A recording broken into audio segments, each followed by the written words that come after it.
Ahora sí, grabando. Buenas tardes de nuevo. Aparte que estaba verificando que en Zoom teníamos bien puesto el nombre, y sí, está ya bien. Sesión 2, entrega continua. Hoy tenemos poco contenido para esta clase, va a ser bastante suave y el objetivo es aprovecharla a tope para resolver dudas, ¿vale? Seguramente empezaré también con parte de la siguiente sesión, de lo que yo tenía previsto para la siguiente sesión, porque la siguiente sí que es bastante más densa. Entonces, igual lo que es la parte más, los aspectos más de conceptos de qué es un contenedor y ese tipo de cosas, lo vemos hoy y ya nos centramos el próximo día a práctica 100%, ¿vale? Aprovecho también para recordar que a partir de ahora, en cualquier clase, es buen momento, en todo momento, cuando queráis, preguntar cualquier duda que tengáis del CP12 o CP14. Bueno, o alguna duda que habéis tenido cuando hayáis hecho, habéis probado el 1 y el 3, el CP11 y el 1.3. Cualquier duda que tengáis, en estas clases es el mejor momento, porque van a ser las menos densas. No vamos con prisa, normalmente sobra tiempo, así que vamos más desahogados.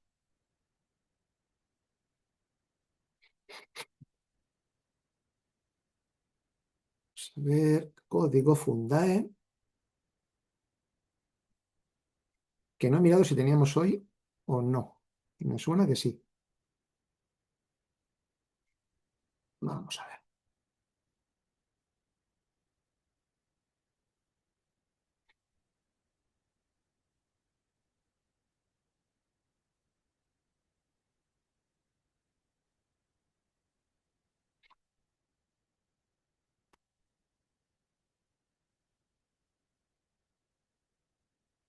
Pues no, hoy no. Sí que teníamos, pero como hemos hecho este intercambio de clases, en principio no tenemos código. De todas formas, ya me acuerdo hace tiempo, hace ya un mes, os pasé también todos los códigos del tema 5. O sea que ya los tenéis por si acaso lo piden en algún momento. Yo de todas formas, conforme vaya pasando cada fecha, os voy a ir diciendo el código correspondiente a cada día, ¿vale? Así que hoy no publicamos ningún código Fundae. Marcos, una duda. Para instalar Jenkins he utilizado Docker. ¿Es mejor añadir los plugins al Dockerfile o instalarlos desde la interfaz? ¿Hay alguna diferencia? No hay diferencias, ¿vale? No hay ninguna diferencia fundamental. A mí, hombre, si ya lo dejas todo dentro del Dockerfile, pues mejor, lo dejas ya todo ya preparadito. Pero si lo dejo en la interfaz va a ser igual. No es algo que, no es objetivo de esta práctica de una forma o de otra, algo como mejor te sienta a ti, ¿no? O lo veas más cómodo. Por mi parte, ningún problema. De hecho, ya sabes que no hace falta que entregues nada con Docker, como prefieras.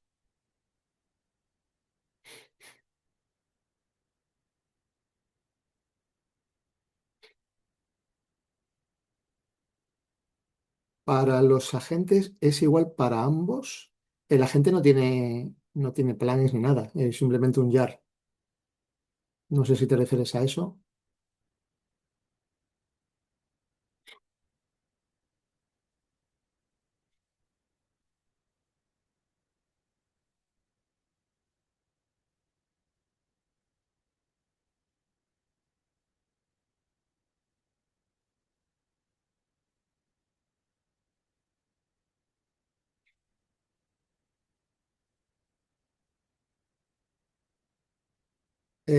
A ver, un segundo. Una cosa es instalar la máquina y otra cosa es ejecutarlo, ¿vale? Lo que es instalarlo, si te refieres a eso, eh, lo puedes hacer, sí, ponlo todo junto si quieres, ponlo todo junto mejor. Porque luego en un pipeline lo que no quiero es ver instalación de nada, no quiero que ver cómo instaláis Python dentro de un pipeline, eso es un poco aberración, ¿no? Entonces mejor dentro del Dockerfile lo deja ya todo preparado para que en cuanto arranques ese contenedor esté ya todo disponible, que únicamente tú lances comandos y ahí se ejecuten, pero que no haga falta instalar nada. Eso sí que es importante.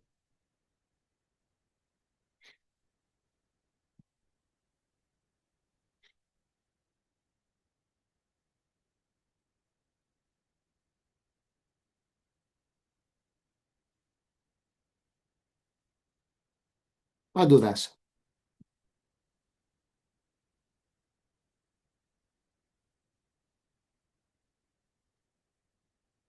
¿vale? ¿No hay dudas? Perfecto.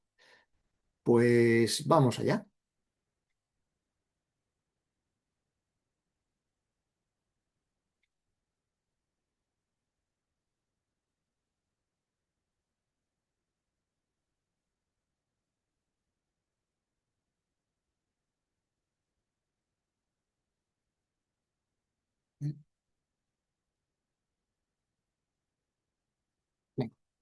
Comparto pantalla.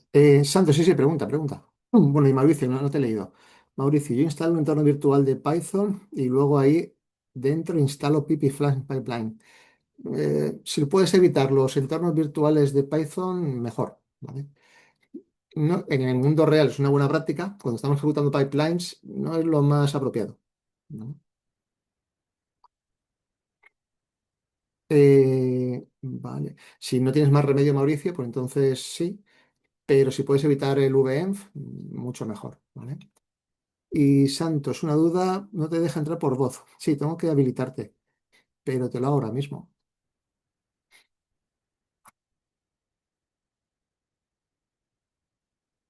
¿Dónde estás? ¿Dónde estás?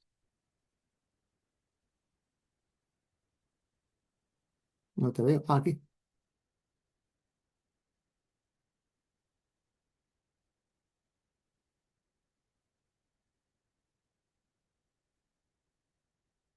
¿Y por qué no me deja activártelo?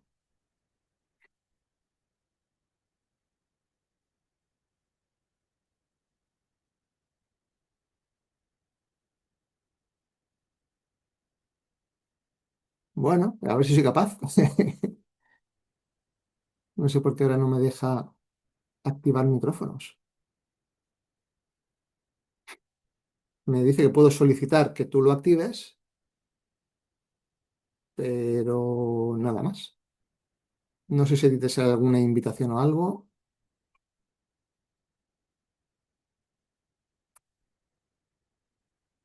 Qué extraño. Antes podía te silenciar el micrófono a todos y ya listo, pero ahora no.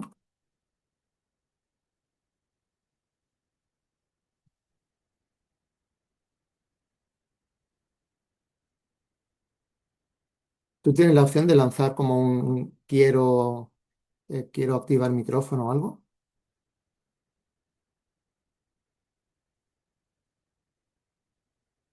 Esto funcionaba sin ningún problema. No sé por qué ahora no podemos desilenciar micrófonos.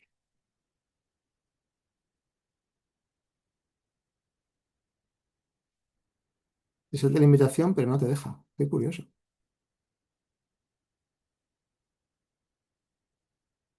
Pues mira, mientras me investigo, si no te importa escribirlo por texto, no permite que los reactiven sus audios ellos mismos. Claro, ellos mismos no, pero yo estoy diciendo solicitar para reactivar audio. Estoy dándoles esa invitación. De hecho, he dado aquí no era ahora mismo. Solicitar para reactivar el audio, sí.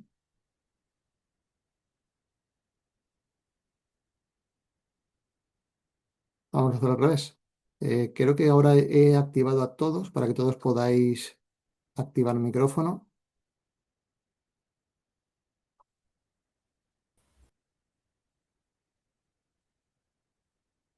Ahora si te deja, perfecto. Pues Santos, si quieres comentar algo,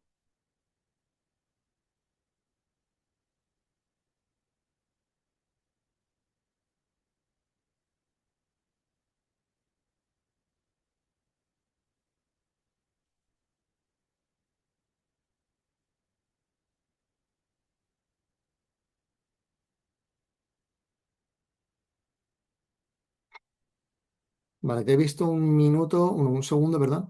Santos, que tenías el micrófono activado.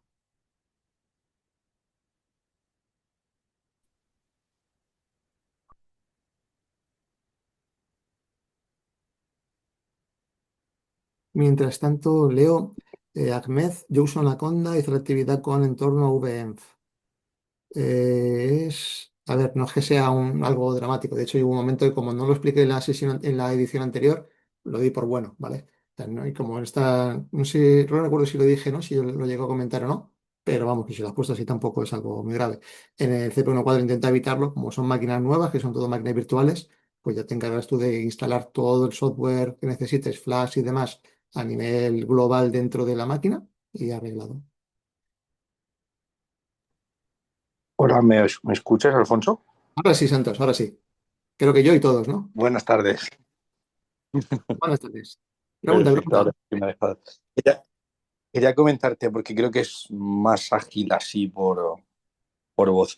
Estoy teniendo problemas con el plugin de el, ¿Cómo se llama? El de. El del coverage, el de. Sí, el de cobertura, ¿no? Joder, se me había lo tenía apuntado. El de cobertura, perdón. Que se El caso llama está en coverage, que. sí. Correcto, porque el plugin de cobertura como tal no me funciona. No sé si es por la versión de Jenkins o qué es lo que me está ocurriendo, pero la Ujú. verdad es que cuando instalo el plugin de cobertura deja de funcionarme, no me muestra los gráficos. Y está probando con el plugin de coverage, pero la terminología o el CMDLED para escribir lo de los porcentajes de si la prueba es válida o no, no me está funcionando exactamente igual. Si también tengo dudas de si el problema puede ser la instalación del coverage que he hecho en máquina. Y ahora que los compañeros estaban preguntando el tema de los virtuales de Python, la verdad es que no estoy usando ninguno durante todo el pipeline, pero si para ese step descubriera que pueda ser la versión de coverage, si lo englobara en un virtual env, ahí no habría problema, o si fuese No, ese el problema, que no. sí, no creo que sea ese, ¿eh? Me extrañaría mucho, porque he probado el comando coverage con 20.000 versiones distintas de Python y de los plugins y nunca ha sido el problema coverage. Pero lo justifica, he usado esto por este motivo, no me funcionaba. A mí me da igual que os funcione coverage o no. Lo que sí que me gusta es que entendáis un poco los fundamentos. Entonces, si tú justificas, lo he hecho así por este motivo, ningún problema. Pero ya te Vale, adelanto que sí, no creo sí, que sí. ese es el problema, ¿eh? Será otra cosa. Es que tuve el problema de que le di al botoncito de actualizar todos los plugins, me di cuenta tarde y luego vi que el plugin de cobertura está descontinuado, está como deprecado Sí, desde hace un tiempo, creo que muchísimo tiempo. Jenkins. Vale, pues eso Sí, era, por eso. Alfonso, muchas Sí, gracias. sí. No, por eso ese plugin ya no lo usamos. Lo usamos hasta hace un año más o menos, año y medio. Lo usamos. Ya cuando vi que esto no tenía pinta de retomar el vuelo, vimos que estaba ya abandonado el proyecto, lo dejamos y pasamos al plugin Coverage. Que ese no Genial. vamos, nunca me ha dado problemas, ¿eh? Pues igual, ya te digo, igual estoy haciendo algo mal, por eso lo estoy revisando todo bien, porque quiero que salgan todos los steps bien Sí, y igual lo miraré. Gracias, Alfonso. estupendo. Estupendo. Gracias a ti.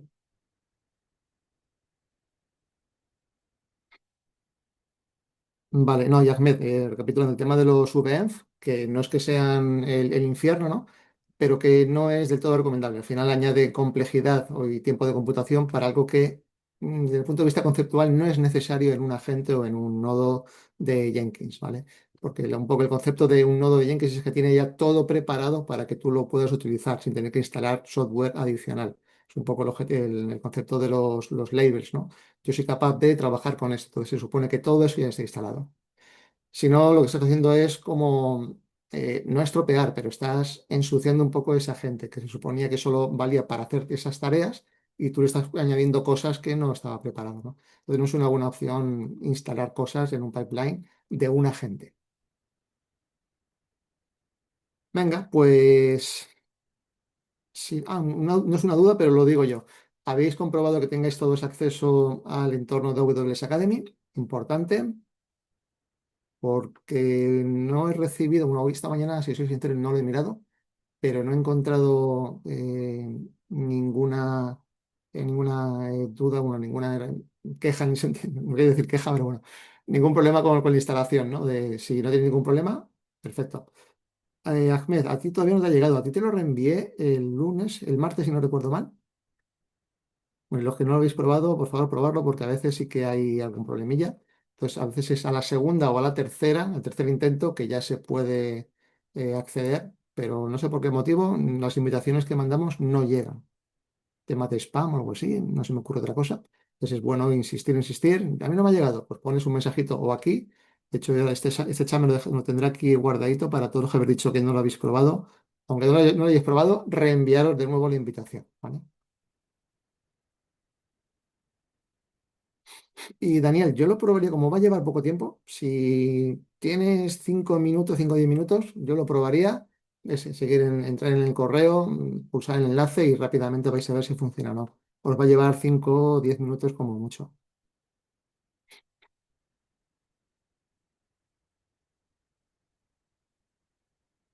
Nada, y como que Cristo, ¿eres Cristo o Rosario? O Cristo Rosario.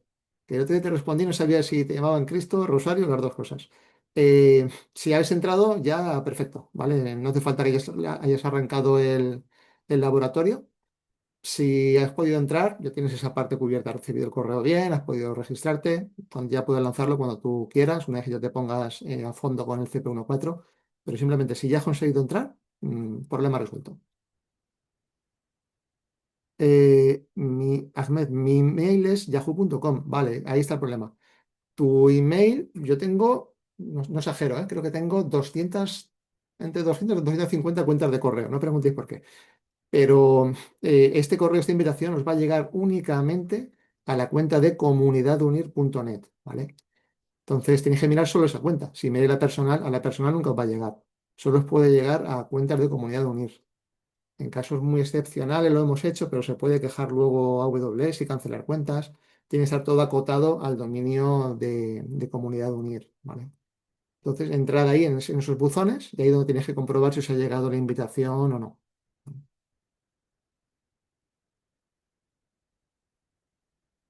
Vale, vale, vale, vale, perfecto. César, una duda. Al instalar Linux, ¿no importa la versión? No, la que necesitéis.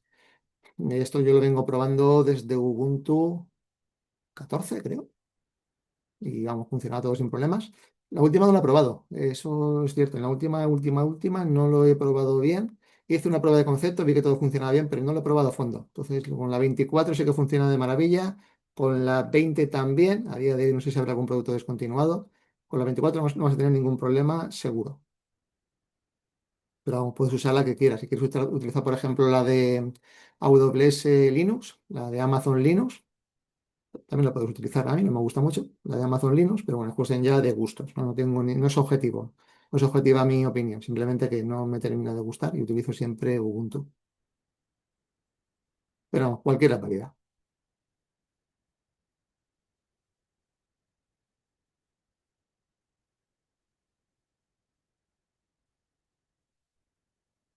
A ver, a ver, a ver. No estoy compartiendo, ¿verdad? No, todavía no.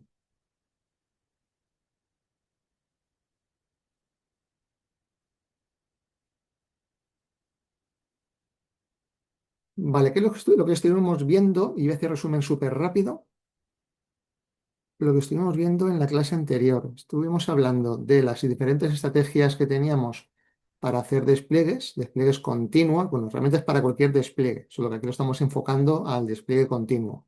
De todo lo que vimos, de hecho, pondremos un ejemplo ahora, un caso real en el cual no tiene por qué ser una entrega continua, un despliegue continuo. Se puede utilizar todas las técnicas de automatización que vamos a ir viendo para entornos que se ejecute de forma manual y sean entornos no productivos de testing, de preproducción, el que sea. A ver si me quiere cargar el PDF que me da un problemilla. De ahora.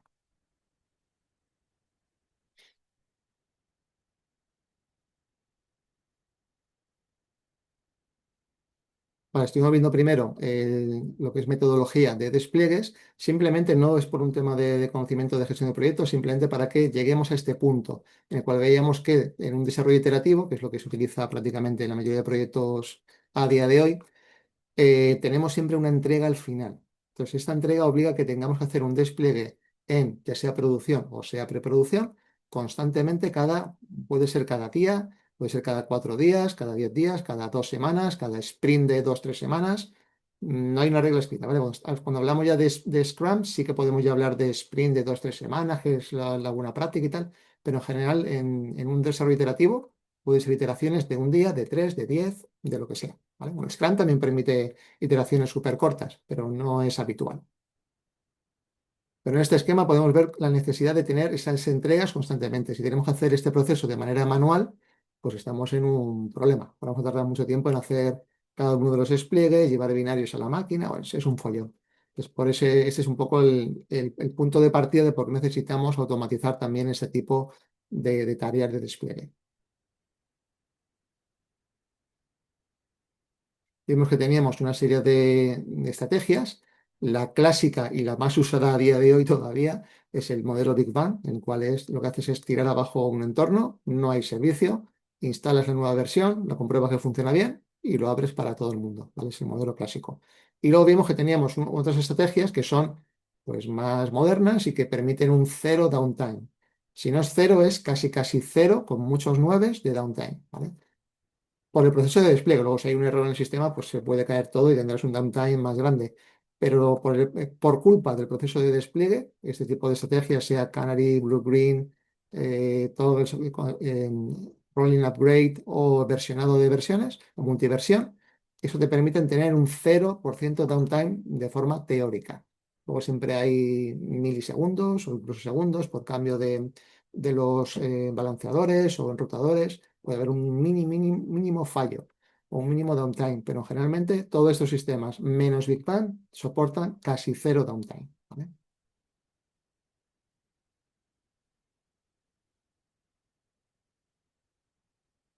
También vimos las ventajas que teníamos de utilizar una u otra, teniendo en cuenta de que no siempre una es mejor que otra. Aquí vimos unas gráficas que analizaban cada una de esas estrategias según una serie de criterios, pero no quiere decir que una, la Big Bang, sea la mala y esta que parece un poco más baja sea la buena. No es una buena mala, todo depende de lo que tú necesites, ¿vale? Por eso decía que la Big Bang sigue siendo la más usada a día de hoy, pero porque muchos sistemas permiten que estén caídos durante toda una noche y no pase nada. Pues no te compliques la vida con otro sistema cuando te permiten tener una caída de horas, ¿vale? Por eso, yo siempre digo que no hay un producto malo, no hay una estrategia mala, todo tiene su cabida según lo que necesites. Y finalmente vimos una serie de herramientas para hacer esta gestión de entorno, que es un poco también el objetivo que os quería transmitir. No hacer esos procesos de manera manual, sino automatizarlos. Y justo el objetivo de la clase de hoy, ver una serie de ventajas que nos ofrecen esas herramientas en cuanto a reducción de tiempos, reducción de errores, etc. Las herramientas principales, os recomendé una en concreto, Argo CD, para entornos Kubernetes, que a día de hoy también es lo más habitual, que todas las aplicaciones se desplieguen en contenedores y aparte en Kubernetes. Mm, Argo CD se puede utilizar para cosas, para tareas fuera de Kubernetes, pero no lo recomiendo en absoluto, ¿vale? Pues si queréis utilizar, perdón, si estáis en entornos Kubernetes, recomiendo de nuevo encarecidamente utilizar este producto. Para todo lo demás, tenemos otros sistemas, pues tipo Spinnaker o ya los multipropósito, GitHub, GitLab y Jenkins, con sus sistemas de gestión de pipelines. También os hablé de Code Pipeline y de Azure Pipelines. También no son multipropósito, pero bueno, en teoría sí que lo son. En la práctica están orientados a trabajar con AWS o con Azure, solo que en el caso de Azure Pipelines es cierto que funcionan bastante, bueno, no, bastante bien tampoco la palabra. Funciona con sistemas externos, ¿vale? No es que sea muy del todo bueno, pero llega a funcionar. En el caso de AWS no llega, no funciona bien con sistemas externos. Y por último os comenté y os hablé de Spinnaker, un producto que no se usa apenas, pero que no es malo, ¿eh? Es un producto bastante bueno, se sigue manteniendo y la gente no lo usa, ¿vale? Es multipropósito, que funciona con varias estrategias automáticas, es un producto para investigar, ¿vale? Pero en la vida real lo que vais a utilizar más a menudo va a ser Argo CD.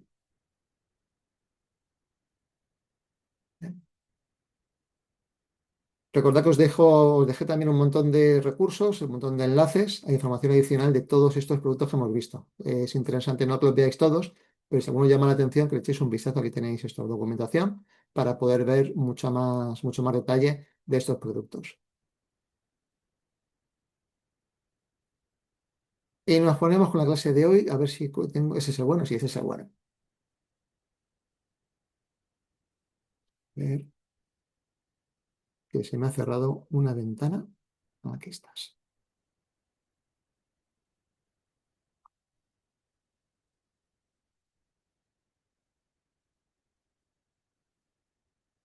Yepa. He hecho una limpieza, he hecho un mezclote de diapositivas, porque me he dado cuenta que la que tenéis publicada vosotros, que es la misma que os voy a enseñar yo para que no os liéis, no está del todo bien, ¿vale? Yo esto lo actualicé, pero se ha publicado la que no es. Pero bueno, eso me he hecho aquí un esquema de las cosas que he visto que están mal y para comentar las que están bien.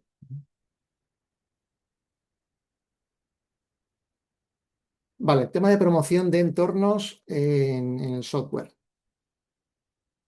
Eso ya lo vimos en la sesión anterior, pero lo vimos de forma pero muy de pasada y sin realmente tener el concepto de para qué valía todo esto de la promoción de entornos, las aplicaciones que promocionan entre entornos y la propia gestión de entornos. Entonces, voy a rescatar de nuevo el esquema que vimos en la última sesión, que era la del tema 6. ¿Recordáis de este diagrama en el cual veíamos los entornos que eran necesarios para hacer una promoción de versiones? Y de forma que se puedan pues, hacer desarrollo sin molestar a nadie, hacer pruebas sin molestar a nadie, hacer pruebas en preproducción para una UAT seria sin molestar a nadie y, por supuesto, el entorno de producción, ¿vale? Esos eran los entornos que se recomendaban, los mínimos que se recomendaban cuando quieres hacer para no tener problemas, básicamente, en cualquier ciclo de mantenimiento del software. Siempre existen evolutivos, existen correctivos y debe existir un equipo de QA y un equipo de UAT. Pues como todo esto es necesario, no hay que tener el mismo entorno, sino tener cada uno su propio entorno aislado. Hablamos también de máquinas virtuales y de contenedores. Hoy en día podemos tener un entorno levantado en minutos. Es también todo infrastructure as code y enlazando con lo que vamos a ver después de utilizar Terragrun, utilizar Terraform, utilizar Ansible, utilizar Argo CD, los manifiestos de Argo CD, de forma que podamos definir o declarar, por la palabra más adecuada, esos entornos. No olvidéis también, esto me gusta repetirlo mucho, que al final todo esto corre sobre una CPU real, hierro. ¿Vale? No es un emulador de CPU, no es hierro puro lo que tenemos por debajo. Que a veces mucho se pierde un poco esta visión de es todo virtual, está todo en memoria. No, no si está en memoria, lógicamente, y también está en CPUs en silicio. No olvidemos que todo esto corre en máquinas reales. Vale, para montar esos entornos, imaginad si tenemos que desplegar, bueno, primero montar todas las máquinas para esas aplicaciones, desplegar los binaриos de esas aplicaciones, poner todos los usuarios, todos los roles, la configuración de acceso a base de datos, porque en este entorno, por ejemplo, bueno, en este de test, por ejemplo, de aquí, podemos tener una máquina, el verde no es el mejor color, tenemos una máquina donde está el servidor de aplicaciones. Tenemos una base de datos donde se almacenan todos los datos. Por aquí tenemos un directorio activo. Por aquí tenemos un sistema de ficheros, ¿vale? Y tenemos que empezar. A ver, conéctate con esta base de datos, conéctate con el sistema de ficheros.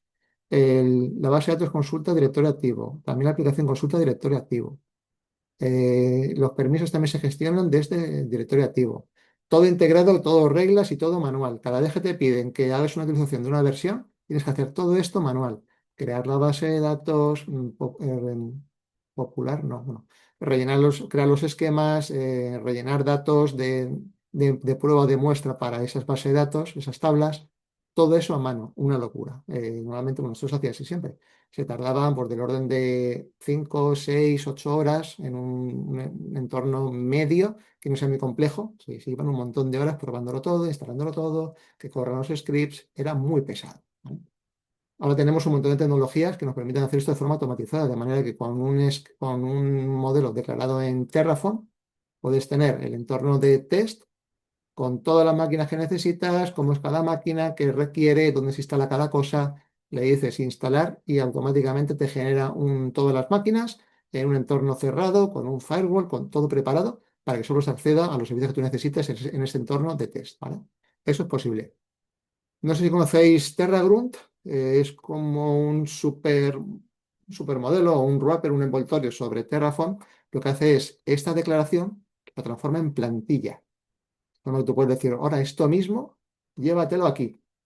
Me cambias la IP, me cambias el dominio, me cambias el nombre de las máquinas, me cambias 4 cosas más, pero lo mismo que has hecho aquí, me lo haces aquí.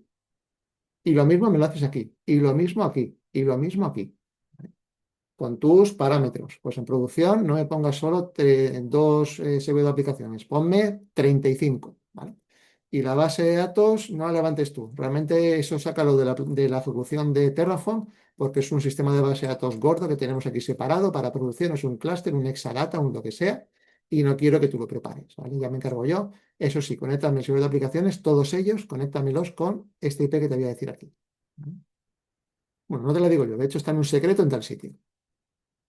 Pues esta forma de entender lo que sería la creación de cada entorno es lo que nos va a llevar a un poco al paradigma del despliegue continuo. Tú puedes estar desplegando constantemente y creando entornos constantemente de forma automatizada, ¿vale?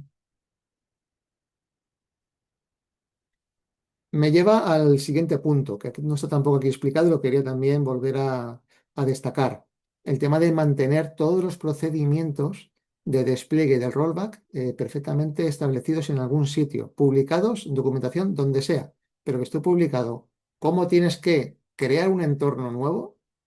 ¿Cómo tienes que actualizar una versión dentro de este entorno? Pasar de la 2.2.0 a la 2.2.1. ¿Cómo se hace eso? Pues un manual que te diga de la 2.2.0 a la 2.2.1 se pasa de esta manera. Otro manual que te diga de la 2.0.0 a la 2.2.1 se pasa de esta manera. Pues también puede ser que ocurra, ¿vale? No se hace entre todas las combinaciones de versiones, pero sí se suele hacer entre todas las versiones anteriores, cómo pasar a la siguiente mayor version y desde la primera mayor version a cualquier versión de ese mayor también, ¿vale? Ese tipo de procedimientos sí se suelen dejar bien establecidos. Cuando no hay cambio, no hay ningún cambio, exactamente igual que el anterior. Pues hace una referencia al anterior y arreglado, ¿vale? Pero todo bien documentado. ¿Qué es importante documentar? Pues a nivel de entorno, lógicamente, ¿qué máquina necesitas? ¿Cuántas máquinas hay? ¿De qué tipo son? Si es todo en modo AWS, por ejemplo, pues ¿qué AMIs utilizas? AMIs tuyas privadas personalizadas, porque las dejas ahí subidas. Se utiliza esta AMI concreto para esta máquina. Para esta otra AMI. Para estas 25 máquinas, esta misma AMI. Pero para cada una de ellas le pones este nombre de máquina, este hostname, con esta IP, con lo que sea. Todo esto bien establecido en un documento. Aparte, te puedes soportar también en Terraform o un Terragrund para estas plantillas, pero quede todo bien documentado cómo tienes que crear esta infraestructura, este entorno de trabajo, en este caso el de test. Y una vez que tienes toda la infraestructura, dentro de cada una, cómo se despliegan las aplicaciones. A nivel de base de datos hay poquita, ¿no? Pero cuando estamos hablando de un servidor de aplicaciones que puedes tener para una aplicación concreta, igual tienes que desplegar 30 mini aplicaciones. Un contenedor de servicios, un motor de colas, un Kafka, por ejemplo, con Kibana, con Logstash, con no sé qué, aparte vas a poner Grafana, vas a poner Prometheus, todo lo que necesites, tienes que instalarlo. La forma de instalarlo es qué versión concreta, qué versión de Kafka necesitas, qué versión de esta aplicación nuestra quieres que instalar en entorno de testing. Has dicho la 2.2.0, pero la 2.2.0, ¿de qué aplicación? Pues la 2.2.0 incluye un montón de aplicaciones. Necesita también tener el motor de reglas, la versión 1.8. Necesitas tal, un montón de cosas. Pues todo eso debe quedar bien documentado de cualquier manera, ¿vale? Bueno, de cualquier manera no me refiero a que lo hagáis como sea, sino que hágalo de una forma que quede bien establecido todo, ¿vale? Recomendaciones básicas. Si estamos hablando de infraestructura, Ansible Terraform, Terragrund es lo más habitual a día de hoy. Si hablamos de control de qué aplicaciones hay en cada entorno, pues vuelvo a lo mismo. Argo CD es lo que más se suele utilizar en este momento. Permite establecer lo que se llama ficheros de manifiestos. Lo de manifiestos suena un poco mal. eh, Manifiestos que te permitan definir qué quieres instalar en cada momento. Que tú ese manifiesto lo cambies y pones versión 0.2, automáticamente Argo CD lo va a detectar el cambio y te va a actualizar esa versión, ¿vale? Os comenté un ejemplo que os puse, tenía un responsable de DevOps bastante bruto y bueno a la vez, y lo que hacía es todas las noches ejecutaba o forzaba la ejecución de Argo CD y decía, yo tengo establecido en mis manifiestos que en estas máquinas tiene que estar tal versión de tal producto, tal producto. Lo que hacía cada noche es borrar lo que no estuviese en los manifiestos y desactualizar o poner la versión que ponía en el manifiesto. Es que yo he desplegado a posta esta aplicación para probarla, me ha roto todo el trabajo de un día a haber utilizado los manifiestos, ¿vale? Hay que llevar el control, son buen DevOps, tiene que tener todo controlado de arriba a abajo. No puede escaparse ningún detalle. ¿Cómo están las ramas? ¿Hay ramas viejas? ¿Quién ha creado estas ramas? ¿Por qué las has creado? ¿Tienes un problema en esta rama? En entornos, ¿quién instala esta aplicación en este entorno? ¿No tiene permiso para instalarlo? ¿Cómo consigo el permiso? Tener un control absoluto de vuestros entornos. Absoluto. ¿Hay herramientas para ello? Pues hagamos uso de esas herramientas para poder llevar a cabo este objetivo. Si perdéis el control de vuestros entornos, la culpa es vuestra y no estáis haciendo bien vuestro trabajo, ¿vale? Es muy importante tener siempre controlado todo lo que tenéis en todos los entornos.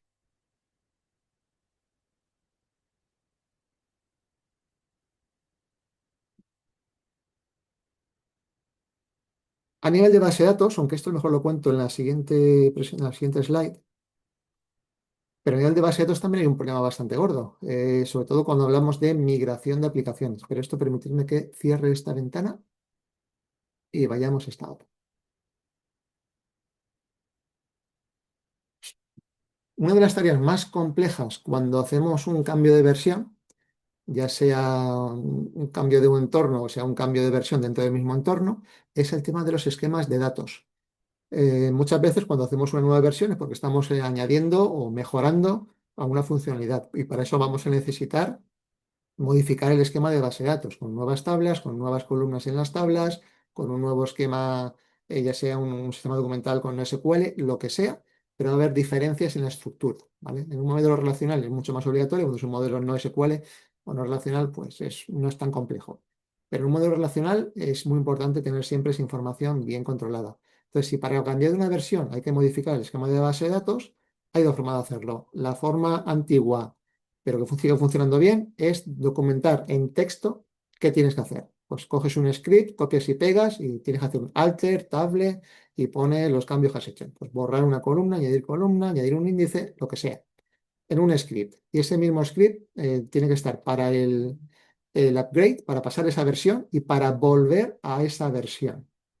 Quiere decir que si tú vas o sea, la versión anterior, si tú estás en la 2.2.0, vas a pasar a 2.2.1 y tienes que añadir una columna nueva en una tabla, pues preparas un script que sea el alter table, add column, lo que sea. Y si vas a volver de la 2.2.1 a la 2.2.0, lo mismo, alter table, drop column, lo que sea, ¿vale? Siempre scripts con todos los cambios que haya en el modelo de datos. Eso como mínimo. Hoy en día con herramientas tipo Liquibase, pues es mucho más sencillo, ¿vale? Ya está todo más establecido en el código, se generan los scripts automáticamente, detecta qué versión estás y te aplica el script si no lo tiene. Es mucho más cómodo. Pero ya sea un Liquibase o equivalente, o sea simplemente un script SQL escrito en un fichero y en un documento, suficiente. Pero tener algo. Siempre hay que tener algo y tener controlado cómo pasar de una versión a otra. Lo mismo aplica cuando estamos hablando de diferentes entornos, consultas parametrizables. Hay algunas consultas, esto puede sonar un poco extraño, pero hay consultas que funcionan en un entorno y no funcionan en otro. Es bastante normal, si lo pensamos fríamente, es bastante normal.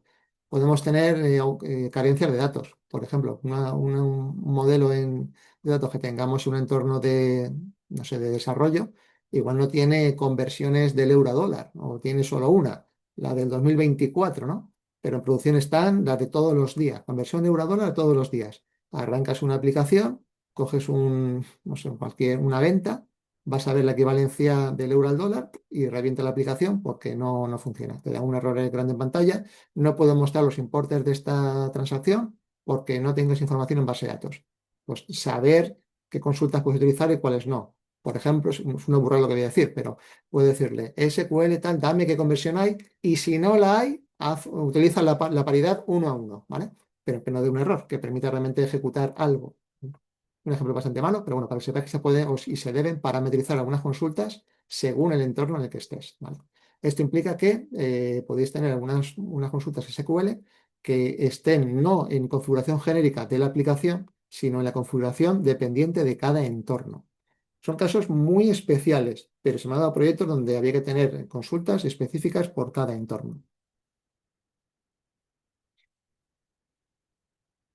E incluso, también según por competencias y por capacidades de los entornos, también he llegado a tener situaciones en las cuales en un entorno de QA tenías que secuencializar una serie de consultas o acciones, poner más bien inserciones y actualizaciones, y en producción se puede hacer todo de golpe, que el sistema que tenías en producción era diferente a los entornos no productivos y admitía una serie de consultas, ¿vale? Eso es también perfectamente posible.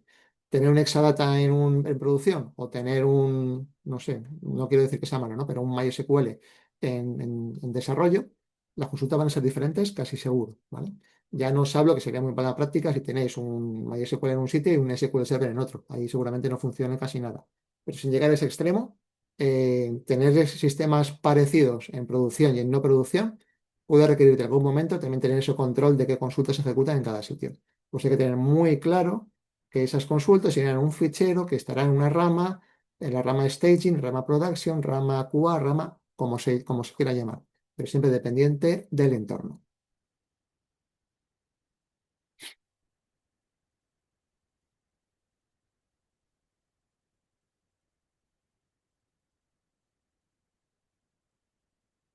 Bueno, un poco lo que hemos visto antes, el tema de diferencias de que podemos tener recursos entre un entorno y otro a nivel de capacidad y que es posible que las pruebas sean diferentes. Yo hago una prueba en un entorno de producción, cosa que no debería hacer mucho, pero si es de solo lectura, yo puedo hacer ejecuta esta consulta, select tal, where, el empleado es lo que sea, o el cliente es el que sea.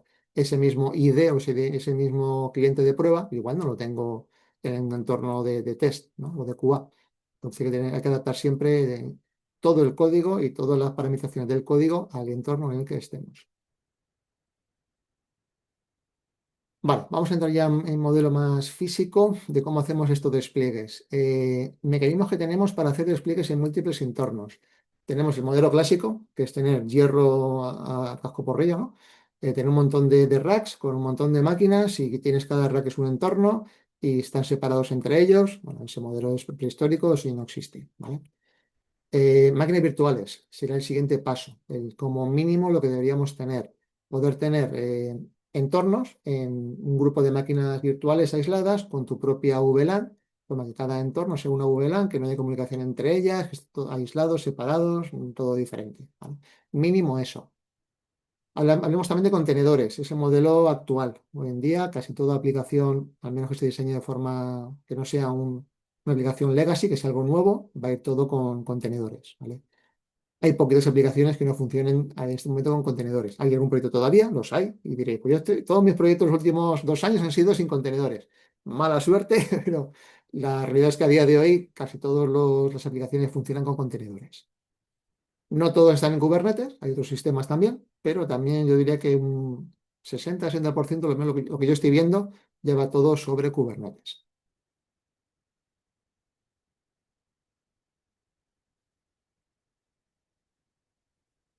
Hay muchos sistemas de contenedores, pero bueno, aquí tienes unos cuantos. Yo diría que los que funcionan a día de hoy sería Docker Swarm, OpenShift, sí, eso por supuesto, y Kubernetes, son los que más se emplean. Mesos, lo he visto solo que una persona que lo utilizaba, una empresa que lo utilizaba, y no me dio ni buen feedback ni malo. Dijo, bueno, pues funciona, pues bien. Son un poco los que más se utilizan. Yo diría que a día de hoy, si hiciésemos una gráfica de tendencia, la tendencia apunta que Kubernetes va a seguir siendo el modelo que más se utiliza. Es el que veremos también nosotros en estas demos. Hmm. ¿Conocéis lo que es Docker? ¿Os suena? Me imagino que sí. Si habéis trabajado con contenedores, seguro que sabéis lo que es Docker. Lo que igual no sabéis es lo que es un contenedor. Pero bueno, más que seguir estas slides, prefiero enseñaros otras, que a mí al menos creo que queda un poco más claro. ¿Vale? Kubernetes también me gusta más mi explicación. Bueno, no obstante, aunque luego lo repita, si quiero, por si se me olvida algo. De Kubernetes, bueno, primero de contenedores, no sé si sabéis lo que es, pero es como una mini máquina virtual, muy mini máquina virtual, ligera, que permite tener pues, todo lo que tus necesidades en base a una máquina un poco más grande, ¿no? Te puedo decir, pues partiendo de una base que es un sistema operativo con lo que sea, mi contenedor es eso mismo más tres cositas más. Me he instalado Python, me he instalado Flash, me he instalado Wiremock y tengo pues, dos cositas más, Git y cuatro cosas más, ¿vale? Es únicamente la diferencia respecto a la versión base y lo que tú vas a establecer en tu contenedor. Se te queda un contenedor muy ligero. Eso permite que el mover contenedores de un sitio a otro sea muy rápido, el poder desplegar en memoria un contenedor ocupa muy poco, siempre que partas de una base que tengas ya preparada. Otro detalle también veremos luego y que usaremos es el tema de los registros, un repositorio de imágenes. Todos estos contenedores y todas estas imágenes base están publicadas. Hay muchos registros, muchos repositorios de imágenes. El más conocido en el mundo Docker es Docker Hub, ¿vale? En el cual tú puedes entrar y tener ahí tus imágenes públicas y privadas. Vale, sí que explico un poquito más qué es Kubernetes. Kubernetes es un contenedor también un contenedor de contenedores, va un poco la redundancia, y al mismo tiempo es un orquestador y un controlador de estos contenedores. Se va a encargar de que no estén todos a la vez comunicándose o con opción de comunicarse todos, entre ellos, sino el tener una serie de divisiones y que digas, pues estos contenedores funcionan juntos de manera aislada. Estos otros van por otro lado, esos otros por aquí. Y no comparten ningún dato entre ellos, si no quieres, ¿vale? Están totalmente aislados y pueden estar corriendo todos en la misma máquina física, pero Kubernetes te garantiza que no va a haber comunicación entre ellos si tú no quieres. La unidad básica sería el pod. El pod es como el contenedor, ¿vale? Realmente o teóricamente, en práctica también, se puede componer por uno o más contenedores. Generalmente suele ser un contenedor, ¿vale? Y no quiere decir, pues yo, los míos son siempre de 3 o 4 contenedores, vale, pero normalmente suele ser de un contenedor. Tú ya preparas que un contenedor sea un pod, generalmente. Cada contenedor tiene su espacio de almacenamiento particular, privado, nadie entra ahí, pero luego tú puedes también consumir almacenamiento externo. Y puedes tener también que varios pods pues, consuman o compartan el mismo almacenamiento. Pero la idea de contenedor es esa, es que estar aislado. Entonces tú tienes tu propio contenedor con su propio sistema de ficheros y un pod o un contenedor de fuera no puede acceder a tu sistema de ficheros interno, ¿vale? Como por defecto. Luego ya se pueden hacer 1000 perrerías, pero por defecto no te lo permite. Pues el pod sería esta unidad mínima que se compone de uno o varios contenedores, normalmente es uno, digamos que esta es la capacidad de computación, y un pequeño almacenamiento y unas entradas y salidas. Como todo contenedor, y esto es igual en Kubernetes que en Docker, o sea, en un pod que un Docker, un contenedor Docker, tú tienes que establecer el mapeo de puertos que quieres comunicar entre el exterior y el interior de un contenedor. Pues en un pod es exactamente igual. Un pod te va a permitir tener una serie de puertos abiertos y otros no, ¿vale? ¿Qué es un servicio? Un servicio es a nivel de red, pues una representación de todos los pods que vamos a tener disponibles en un espacio. Me quiero dar primero el concepto de namespace, ¿vale? Namespace es el mecanismo que te permite aislar un grupo de recursos en Kubernetes, ¿vale? En un clúster Kubernetes. ¿Qué vamos a mantener dentro de un namespace? Pues, por ejemplo, pods, servicios y volúmenes, ¿vale? También lo te explico lógicamente. Estas unidades van a estar aisladas dentro de, como si fuese una VLAN, vamos a llamarlo así, aunque no tenga nada que ver, en un espacio de forma que no hay comunicación con el exterior fuera del namespace. Entre pods pueden hablarse, pueden compartir el mismo volumen de datos, tienen un servicio que lo gestiona todos ellos, tienen unas capacidades de interlocución con el exterior y del exterior al interior, pero todo esto está dentro de un namespace. Es una caja estanca que de ahí no entra ni sale nada que no esté controlado por ese namespace. Pues un servicio es una de esas entidades que tenemos dentro de un namespace. Lo que hace es una exposición de una serie de servicios que están disponibles dentro de ese namespace. También se puede exportar al exterior. Y el volumen es no más que el almacenamiento que se puede compartir entre los contenedores de un pod o también entre los contenedores, entre los diferentes pods dentro de un mismo namespace. ¿Vale? Generalmente el pod tiene su propio almacenamiento porque va a un solo contenedor. Es cierto que puedes tener varios contenedores, pero normalmente sería un almacenamiento por pod, un contenedor por pod. Estos almacenamientos pueden ser volátiles o persistentes. Eso ya se elige tú en la definición, decides cómo quieres trabajar. Si cada vez que arranques ese pod, que se reinicialice el volumen, con un modelo vacío 100% o con un modelo de datos básicos, o puede decir lo que sea persistente, y aunque tú apagues o tires abajo el pod, se mantiene la información y cuando lo vuelves a arrancar va a seguir esa información persistente conforme lo dejaste en la última ejecución. El concepto de namespace, este ya lo mencioné cuando estuvimos hablando del sistema de gestión de entornos o de promoción de entornos, y os comenté que una forma muy buena de poder tener múltiples entornos es utilizando namespaces. Tú puedes tener un entorno que, por ejemplo, necesitas 3 máquinas. Pues, realmente no son 3 máquinas, pueden ser 3 pods, tres entidades que necesitas. Un pod para la base de datos, otro pod para el servidor de aplicaciones y otro pod para el directorio activo, ¿vale? Y en cada uno pones, en el de base te pones MySQL, en el de servidor de aplicaciones instalas Tomcat o lo que sea, y en el del directorio activo instalas el directorio activo, ¿vale? El Active Directory. Sería un ejemplo. Tú puedes tener un namespace con 3 pods, en cada pod corre un contenedor, o 200, lo que sea, cada uno tiene su almacenamiento y luego tienes unos servicios que, por ejemplo, vas a publicar el acceso al directorio activo, el acceso al puerto 3389 de MySQL y al puerto 8080, 80 y 443 del servidor de aplicaciones. Y un cuarto pod que sería para el servidor web, que va a aglutinar todo esto, ¿vale? Me lo estoy inventando al vuelo. Toda esa información la puedes definir con los servicios.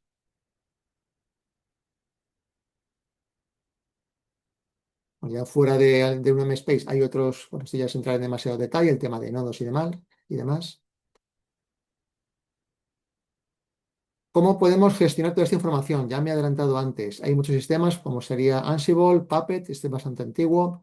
Chef y SaltStack también es un poco antiguo. Y Terraform y TerraGrunt es lo que más se utiliza a día de hoy. Digamos, si tengo que elegir alguno, yo apostaría por Terraform y TerraGrunt. Es lo que más se está utilizando en este momento.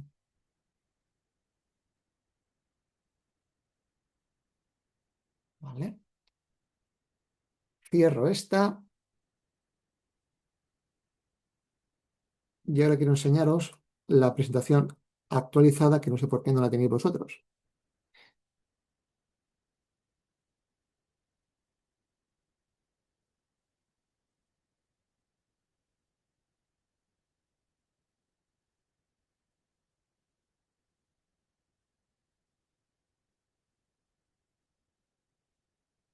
¿Vale?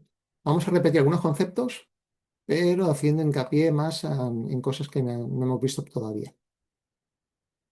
Vamos a ver.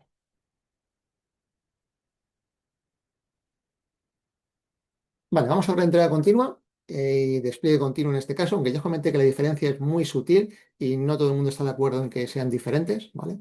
La teoría dice que la entrega continua no despliega en producción. Otros dicen que el despliegue continuo sí puede ser uno que no despliegue en producción. Bueno, hay muchas formas de entenderlo. Otros dicen también, yo por ejemplo, que el despliegue continuo se puede incluso aplicar a entornos de desarrollo de QA de preproducción. ¿Por qué no va a estar desplegando continuamente en QA y lanzando pruebas en QA? Pues, no entiendo por qué tiene que ser siempre a producción. Si buscáis definiciones de despliegue continuo, va a decir que acaba siempre en producción. Y que si no acaba en producción es entrega continua. Bueno, pues mi opinión es que no tiene nada que ver, pero bueno, ya cada uno tiene su opinión al respecto. Lo que sí que es importante es que es un procedimiento, si no 100% automatizado, 99,9 mucho, y todos los que yo he visto, salvo uno hace muchos años, era 100% automatizado. Si no es 100% automatizado, se pierde mucha gracia y no tienen tantos beneficios ese tipo de metodologías de despliegue continuo. Las ventajas que tiene son muchos. Básicamente, primero, aunque aquí no lo pone muy claro, serían los tiempos de ejecución. ¿Vale? El tiempo de ejecución viene implícito con automatización y es que pasar de un despliegue de 6-8 horas a un despliegue en 10-15 minutos, lo que tarda la máquina en procesar toda la información, la diferencia es notoria. Aparte, no hace falta tener una persona lanzando comandos durante 8 horas. Una vez o dos veces o cuatro veces, lo deja todo bien preparado con scripts o con declarativos, modelos declarativos, y se ejecuta todo de golpe. Y aparte se puede reutilizar esa automatización, yo la puedo utilizar para, como he dicho antes, para desplegar en test, en preproducción, en producción, en donde sea. ¿Vale? La primera ventaja es la automatización. En segundo lugar, y tampoco lo pone aquí, el tema el hecho de tener todo bien estructurado y saber perfectamente cómo levantar un entorno. Para levantar un entorno de test o para montarlo de cero hay que hacer esto y esto, todo bien procedimentado. Cuando lo tienes automatizado, otra de las ventajas que tiene la automatización es que estás al mismo tiempo especificando paso por paso cómo tienes que hacerlo. Puedes pedir a la máquina que lo haga por sí mismo o puedes hacerlo tú siguiendo todos los pasos que has descrito en algún modelo declarativo o el que sea. Pues el hecho de tenerlo automatizado, implícitamente también te está dando la documentación necesaria para poder saber cómo desplegar ese entorno. ¿Vale? Los objetivos principales ahora, aparte de esto que he comentado, serían, el primero, seguridad. Estás evitando errores humanos. Tienes un modelo que sabes que funciona, un modelo de despliegue que funciona, no lo rompas porque alguien se haya equivocado en un paso, como por ejemplo cerrar puertos. ¿Vale?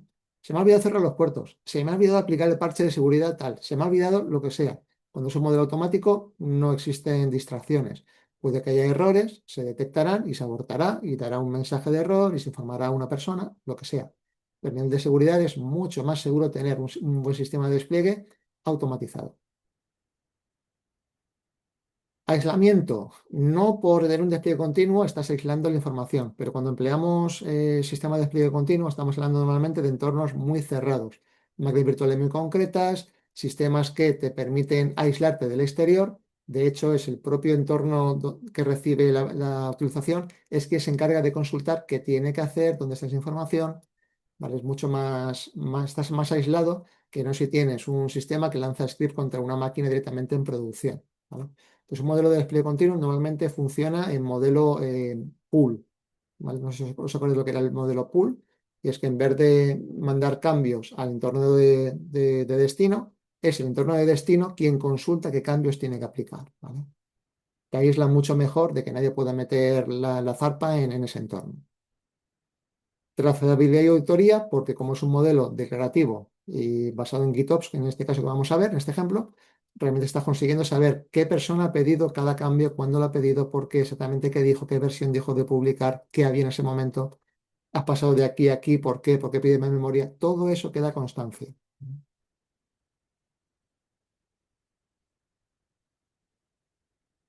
Vimos lo que era GitOps, esto no voy a repetirlo. Solo una, perdón, sí, lo he hecho bien. Modelo push y modelo pull, también lo vimos rápidamente, pero simplemente por recordarlo. Modelo push es que estamos pushando, estamos empujando siempre nuestra versión. ¿Vale? El desarrollador lo prepara, pone los cambios, en un Jenkins se prepara todo, se genera una imagen, en este caso una imagen Docker, se sube a un registro y finalmente pedimos a Jenkins también que lo despliegue en un clúster, en este caso en Kubernetes. Estamos empujando la versión hasta que lleva al final. Es el modelo push. Y luego vimos que tenemos el modelo pool, en el cual nuestro modelo push acaba aquí, en el momento que tengo el artefacto ya creado, y luego es un sistema externo que está en un entorno cerrado y securizado, quien va a consultar realmente qué tengo que hacer. Pues me están pidiendo, vamos a preguntar, me está pidiendo que haga algo, sí, me está pidiendo que aquí despliegue una versión, vale. Y esa versión la cojo yo de un registro que sé que es seguro, cojo esa versión, la despliego en todos estos entornos, ¿vale? Donde tú me digas que yo lo despliegue. Ese es el modelo que vamos a implementar y que realmente se implementa en prácticamente cualquier estrategia de despliegue continuo. Existen modelos de despliegue continuo basados en push, pero cada día están desapareciendo y se están implantando sistemas pull, más robustos, más seguros y te aíslan una capa de la otra. No tienes por qué estar manteniendo en Jenkins cómo desplegar aquí, si es Rolling Upgrade, si es un Big Bang, si es un Blue Green. Esa información no le interesa a Jenkins ni tampoco te interesa que esté mantenida en un modelo de Jenkins. Mejor utilizar un sistema que es específicamente, está diseñado específicamente para ese propósito. Pues, utilicémoslo.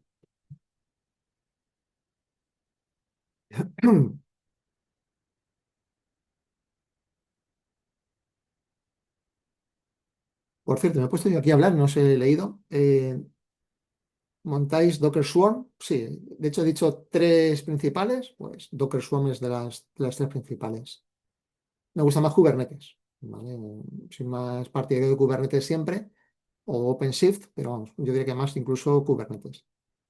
Ah, por favor, eso sí, nunca, nunca, nunca utilicéis Docker Desktop para algo serio, ¿vale? Que me ha pasado, yo he visto alguna vez que lo estáis haciendo, pero eso es un entorno de pruebas. Y no, no, esto es el de producción y tenéis en producción un Docker Desktop. Docker Desktop, como su nombre indica, es para escritorios.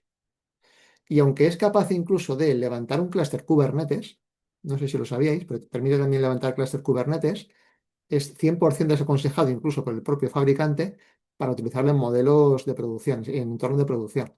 ¿Vale? Sirve para jugar. Un Docker Desktop sirve para jugar, a hacer cuatro pruebas de concepto y para trabajar en modo desarrollo en un PC. Pero jamás lo utilicéis ni permitéis que se utilice en un entorno productivo. ¿Vale? Para eso hay otros sistemas. Docker tiene sus propios sistemas, como un Docker Swarm, por ejemplo.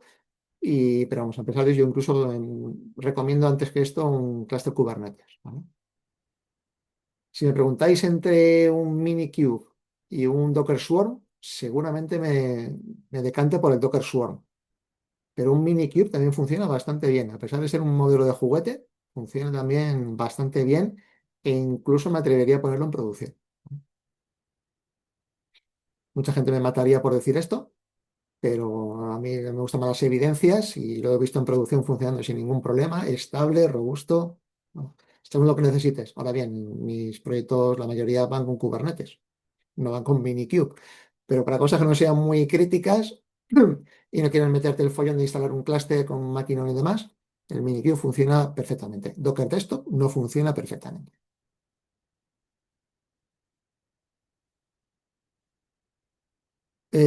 Pregunta, ¿en Jenkins se puede montar un registry de imágenes? Dentro del propio Jenkins, que yo sepa, no hay ningún plugin que te proporcione registros. Tampoco lo vería adecuado. Tienes la opción de registrar artefactos, ¿vale? Si quieres llevarte una imagen guardado como artefacto. Se me está yendo la voz, perdonad.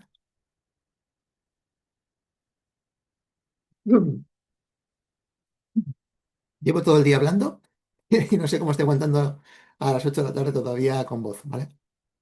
Estaba diciendo, sí, que tú puedes llegar a almacenar, lo he llegado a ver en sistemas en producción, cómo se guardaban las imágenes en artefactos de Jenkins. No creo que sea una buena opción, ni mucho menos. No sé si hay algún plugin para proporcionar algún tipo de registro correcto dentro de Jenkins, pero vamos, en cualquier caso no lo recomendaría. Creo que hay sistemas externos muy buenos, mucho mejores, y el mismo Docker Hub, o sea, pues te permite registrar cualquier artefacto, utilizar el Docker Registry para registrarlos, más que utilizar el propio Jenkins. Entonces no recomendaría, si lo hay, no recomendaría que utilizásemos un registro propio en Jenkins. Rommel, en la práctica, ¿cuál de los dos modelos es el más adecuado? El modelo pool, sin duda. ¿Vale? Utilizaríamos herramientas de GitOps o que consuman GitOps, como sería el propio Argo CD. Hay muchas que trabajan, yo diría que todas las herramientas que trabajan en modelo, perdón, en despliegue continuo funcionan en un modelo pool. También tienen una API para conectarte y por tanto ejecutar un modelo push. El propio Argo CD tiene también un webhook para poder ser llamado y forzar un despliegue, pero incluso en ese caso, el Argo CD va a consultar primero en el repositorio GitOps para saber qué tiene que hacer. Entonces, el modelo pool es el más recomendado hoy en día en sistemas de despliegue continuo. El modelo push se puede seguir utilizando, pero tiene desventajas. Entonces, va a funcionar igual de bien, pero tiene desventajas. Simplemente es eso.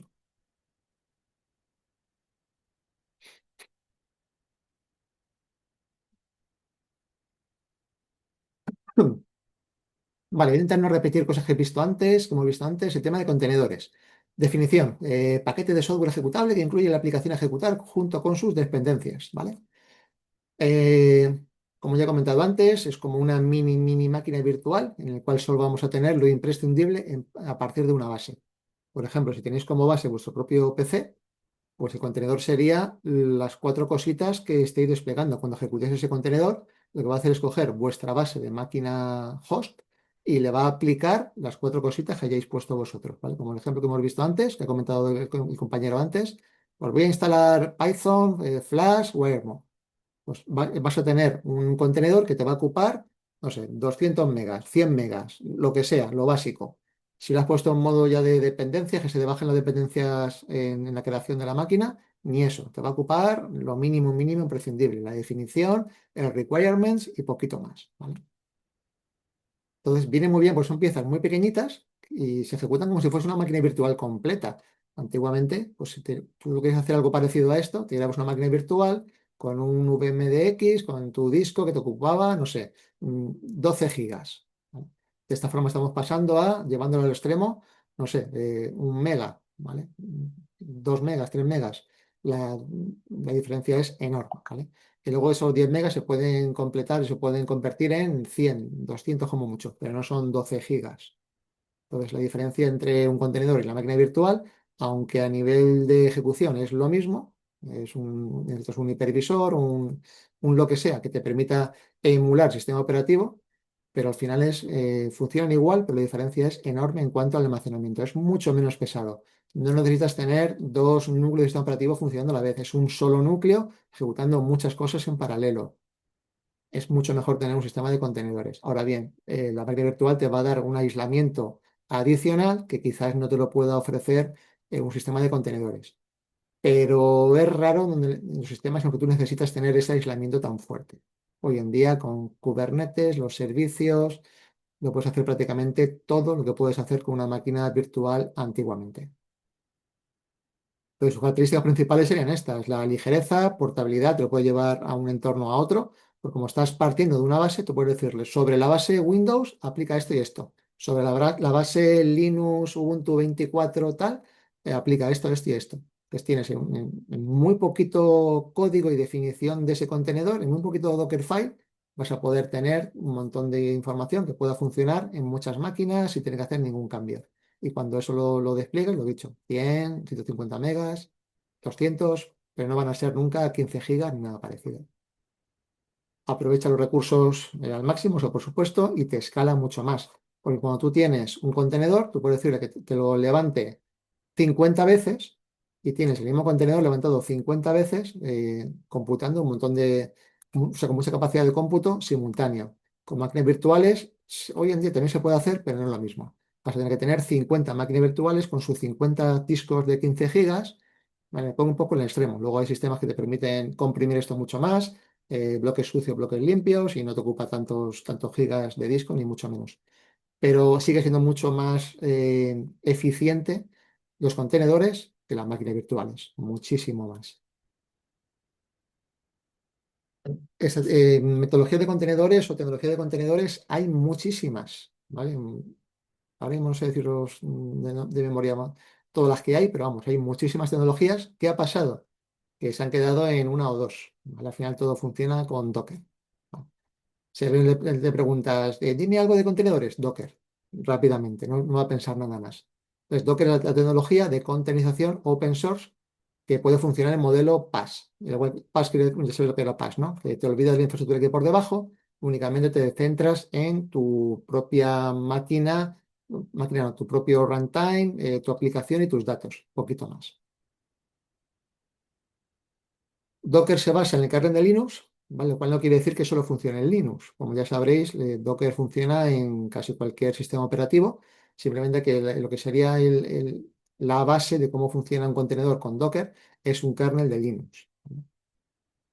Y la característica que tiene de aislar procesos. Eso en Windows hoy en día también existe. En Linux lleva existiendo desde el principio de Linux. Incluso sistemas más antiguos a Linux ya tenían esta capacidad de un Solaris, por ejemplo, ya tenía la capacidad de tener, se llamaban nodos, creo que eran nodos, que eran ya entornos aislados dentro del mismo sistema operativo. Y puedes tener aplicaciones diferentes, procesos distintos, espacios de memoria distintos, todo aislado.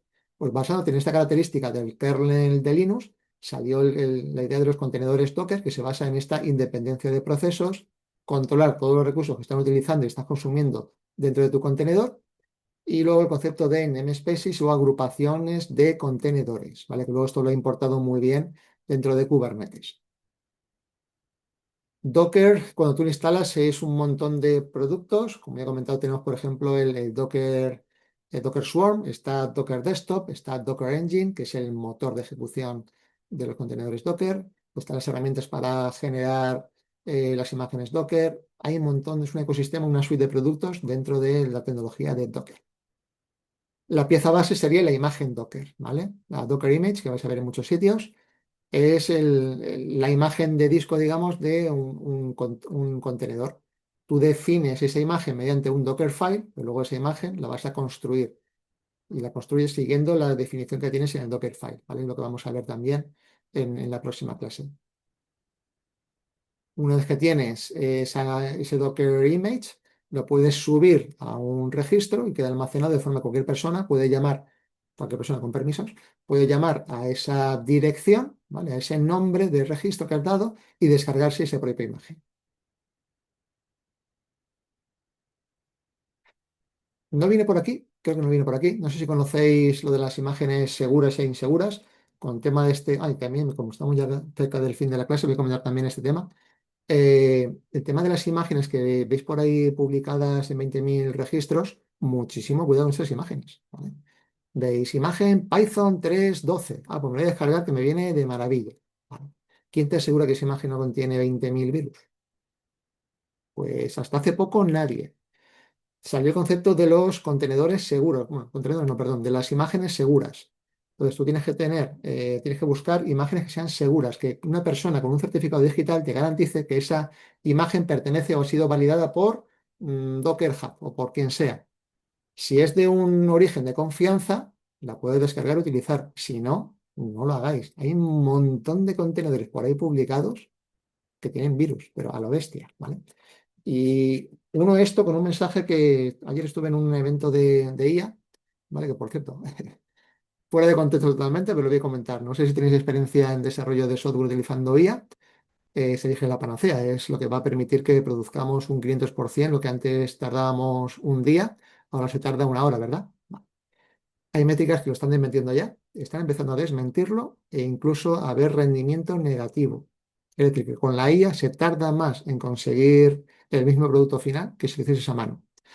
Lo lanzo al aire solo para que lo penséis, no es objetivo de este curso, pero me impactó mucho ese mensaje. No fue un mensaje de dedo al aire, fue un mensaje basado en métricas, en estudios científicos, probando una batería de empresas de desarrollo, todas haciendo métricas, y se ha llegado a esta conclusión. O sea que un poco para que os planteéis que lo del desarrollo con la IA no es la panacea, ¿vale? Y también sale el tema del FinOps, ¿no? Del FinOps. Una licencia de cloud cuesta 20 euros. Dentro de un año igual cuesta 2.000. No es una exageración, ¿eh? Igual cuesta 2.000 euros al mes. Para que os planteéis también cositas. Vale, inciso aparte. Ejercicios que vamos a ver, pero ya en la siguiente clase. No obstante, vamos a ver un poquito todavía en esta hasta acabar la hora y media. Vamos a utilizar una aplicación que es la calculadora que hemos utilizado en el caso práctico 1.1 y 1.2. Esa calculadora la vamos a dockerizar, la vamos a subir a Kubernetes y vamos a hacer despliegue continuo sobre Kubernetes de esa aplicación, ¿vale? Entonces, la aplicación de la calculadora ya la conocéis, ¿vale? En este ejemplo voy a utilizar un VEnv porque está mejor, en este caso concreto, está mejor utilizar un VEnv para la práctica, ¿no? Pero esto no tiene nada que ver con pipelines de interacción continua. Vamos a utilizar un entorno virtual de Python, vamos a instalar las dependencias concretamente con un modelo de requirements, y vamos a preparar la descripción del contenedor, ¿vale? Antes de continuar, os voy a enseñar dónde está en el repositorio. Si la encuentro aquí. ¿Esta es pública o privada? Bueno, lo vemos aquí antes, si es pública o privada.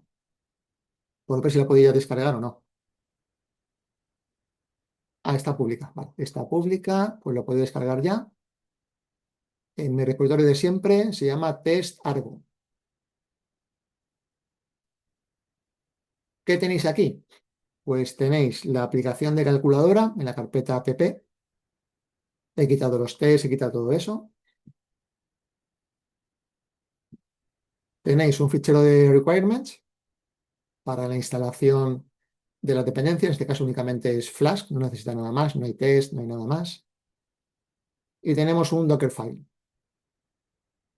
En este Dockerfile, fijaos como lo que decía, partiendo de un contenedor base que es Python con versión 3.12, que yo en este caso, bueno, sé que está en concreto, va a estar bien, pero siempre lo que he dicho antes, aseguraos que lo que vais a descargar es un contenedor seguro, una base segura, ¿vale? Bueno, sobre esto, yo le voy a decir, voy a trabajar sobre la carpeta barra code. Dentro de este contenedor tendré un barra code, ¿vale? Voy a copiar el fichero requirements que tengo en mi carpeta aquí. Lo voy a copiar a code requirements y voy a instalar estos requirements dentro de este contenedor. También voy a copiar la carpeta app dentro de la carpeta code app y voy a lanzar el comando flash diciéndole que escuche en cualquier IP. Esto es importante. Si no ponéis esto, como los contenedores son tan estrictos y tan aislados, te lo va a desplegar en una IP súper interna que luego no puede ni siquiera exportar ni consultar. Entonces, asegurad de que ponéis que lo despliegue en la IP 0000 para que se pueda luego acceder desde el exterior del contenedor. El comando, os acordáis, ¿no? Flash, app barra api.py, run, ¿vale? Con este comando vamos a levantar un entorno Flash y ya tenemos el entorno preparado. Y luego ya cuando lo levantemos veremos que podemos consultarlo, podemos llamarlo, etc.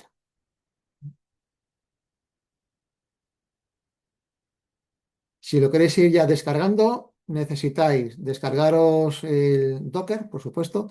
Yo que recomiendo Linux. Es mucho más cómodo hacerlo en Linux, pero si queréis hacerlo en Windows se puede hacer también perfectamente, ¿vale? Y poco más. Con esto, que lo ejecutéis y veáis si podéis realmente compilar, o sea, construir, perdón, construir la imagen y demás. Eso lo haremos ya el próximo día, en la próxima clase. Porque quien ya conozca Docker y quiere ir probando cositas de estas, pues perfecto. Y lo vamos a dejar aquí. Faltan 10 minutos, pero como os he prometido, me gustaría también dejar un poco de tiempo para dudas que tengáis de todo lo que hemos visto, de los casos prácticos sobre todo, para que no haya ninguna duda. Al final tienes que entregarlo el lunes, así que cualquier duda es el momento más adecuado.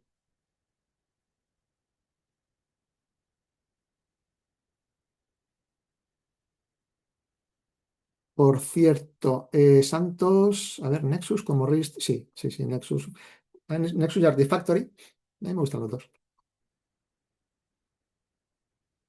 Artifactory también te permite, si no estoy equivocado, también permite almacenar imágenes Docker. Que me gusta más Artifactory que Nexus, aunque es mucho más caro, pero si te lo puedes permitir, Artifactory tiene ventajas. David, la gente de la IA. Sí, bueno, a ver.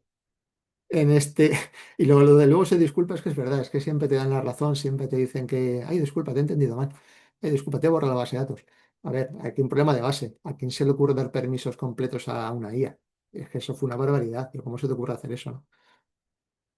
El problema no viene por usar la IA, el problema viene porque está fatalmente configurada. ¿Cómo haces algo así?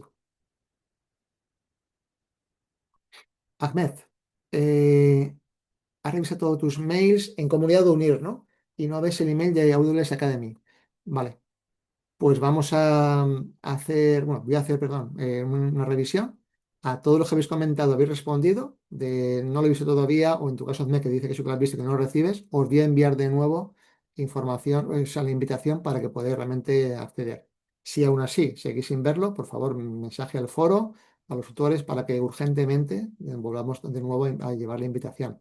Solo se ha dado un caso en el cual tuvimos que dar de alta en una cuenta externa porque no había manera de que llegase la invitación a la cuenta de Comunidad de Unir. Pero eso lo ha pasado una vez de muchísimos cientos. Entonces no creo que sea vuestro caso, ¿vale? Generalmente con reintentos al final llega a esa cuenta. Rommel, ¿vais a ver en taller Kubernetes? En este ejercicio no, pero luego en el resto de temas sí, tiene también prácticas de Kubernetes más a fondo. Aquí vamos a ver un ejemplo de Kubernetes, pero como base para poder explicar el despliegue continuo. No vamos a ver en el fondo Kubernetes, pero luego en el tema 7 creo que es, o en el 8 sí que vais a ver más tema de Kubernetes y también en el caso práctico 2. Daniel, el último momento, a ver, para hacerlo en directo sí que es el último momento. Ah, no, el lunes, ¿verdad? El lunes también, como hemos cambiado las entregas, sí, el lunes también podemos preguntarlo sin ningún problema.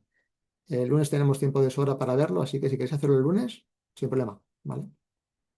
Entonces, o ahora o el lunes. Pero si llegas al lunes con dudas, no te va a dar tiempo.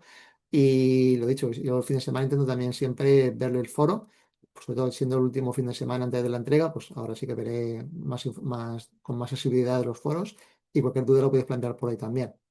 Pero en directo será el último momento hoy, porque el lunes yo te digo que no te va a dar tiempo. Se entrega el lunes a las 23:59.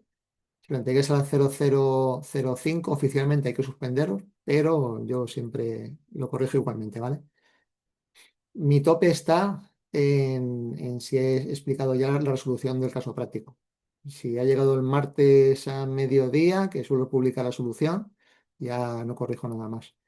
Pero hasta entonces sí. A ver, es cierto que a partir de la 1 de la mañana ya puede bajar la nota, ¿vale? Pero oficialmente estamos obligados a que a las 00:00 lo que entre está como no presentado. ¿Vale? Pues la última hora oficial, 23:59. Digo esto porque normalmente un 8-10% de las entregas ocurren a las 00:02, 00:03, apurando hasta el último minuto. No va a pasar nada, pero no recomiendo que lo hagáis. Normalmente, si llegáis a ese extremo, la calidad no va a ser la adecuada. Más dudas que tengáis.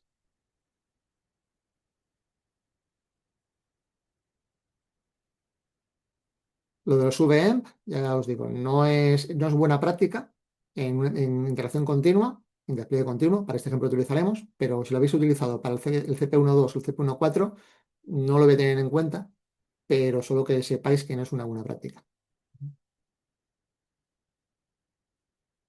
No por el VM en sí, sino por el hecho de estar instalando cosas constantemente en un pipeline. Simplemente es eso.